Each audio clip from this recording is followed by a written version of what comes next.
This video will show you how to make your own doodle journal. A doodle journal is a way to help your well-being. It is a space you can write down all the positive things you have said and done. It will make you feel confident and happy. It is also a space where you can write down your worries. Remember, worrying is a perfectly normal feeling. It can help to write down your worries.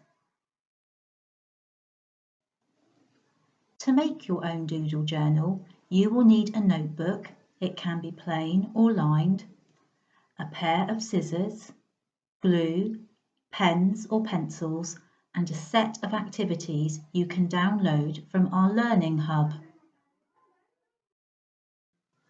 First, you might want to design your own front cover. Next, choose one of the activities, cut it out. Stick it at the top of the page. Write your ideas down underneath it. Some of the activities are about coming back to school. You will want to save these for later in the holiday. Keep looking back through your journal to remind yourself how amazing you are. You are kind, creative, calm and confident. Enjoy your doodle journal.